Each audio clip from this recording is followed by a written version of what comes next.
નમસ્તે, મારું નામ ચૌહાણ સેજલ છે. નમસ્તે, મારું નામ જરા સૃષ્ટિબા છે. આજના આ ગણિત વિજ્ઞાન પ્રદર્શનમાં વિભાગ એ ટકાઉ ખેતી પર એક માહિતી રજૂ કરીશું. આપણે શું જાણીએ છીએ કે ખેતી પાક અને તેમાંથી મળતી ઉપજ તે આપણા માટે ખૂબ જ જરૂરી હોય છે, પરંતુ તેમાં ઘણા બધા અવરોધો આવતા હોય છે. અનિયમિત વરસાદ, વાતાવરણ, જીવાત અને નીંદણ. તો આજનો અમારો ટોપિક છે નીંદણનું વ્યવસ્થાપન. આપણે એમ માનીએ છીએ કે નીંદણ એક નુકસાન પહોંચાડતું ઘટક છે, પરંતુ નીંદણ ખાલી પાક માટે જ નુકસાનકારક હોય છે. ઘણા બધા નીંદણો ઉપયોગી પણ હોય છે. આ આધુનિક યુગમાં દરેક માણસ ઘણી બધી બીમારીઓનો ભોગ બને છે અને તેનો સામનો કરવા માટે હાલ કુદરતી ઉપચાર તરફ વળે છે.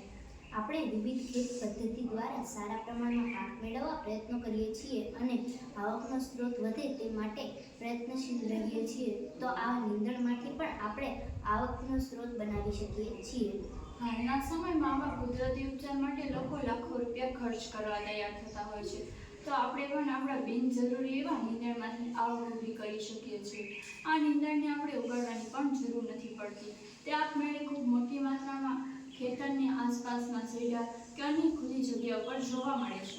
આપણે તેમાંથી યોગ્ય ઉપચારની દવાઓ તરીકે પણ ઉપયોગ કરી શકીએ છીએ. અને જો આપણને તેના વિશે ખબર ન હોય તો આસપાસના કોઈ કુદરતી ઉપચાર કેન્દ્ર સુધી કાચી સામગ્રી પહોંચાડીને પણ આવકનો સ્ત્રોત બનાવી શકીએ છીએ. તો આજે આપણે આવા જ કેટલાક નીંદણ અને તેના ફાયદા વિશે જાણીએ.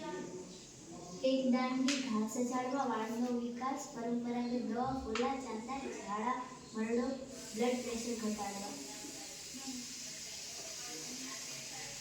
કીડો, ચામડીના રોગ, પોલિયોમાં ખરજતું ઘા વેચાવવા માટે ઉપયોગી. નસાસુ, તાવ જેવી જંતુ કરડવા અને બ્લડ પ્રેશર ઘટાડવા માટે. ચોકલીઓ, અછતના સમયે ખોરાકમાં ઉપયોગી.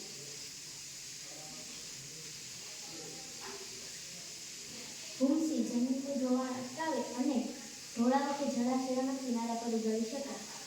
દૂધરી, અસ્થમા, તાવ, ઉધરસ, પાચન સંબંધિત સમસ્યાઓમાં ઉપયોગી. ધરો, એસિડિટી, કબજિયાત, પેટના અલ્સર અને સારી પાચન ક્રિયામાં ઉપયોગી. લાંગડી, આંખના રોગ, ઘા, તાવ, કમળો, મરડો વગેરેમાં ઉપયોગી. હોયામૃત, એસિડિટી, કબજિયાત, પેટના અલ્સર, સારી પાચન ક્રિયામાં ઉપયોગી. ચોકડીઓ, વિવિધ રોગોમાં ચામડીના ચેપ, તાવ વગેરેમાં ઉપયોગી. આભાર.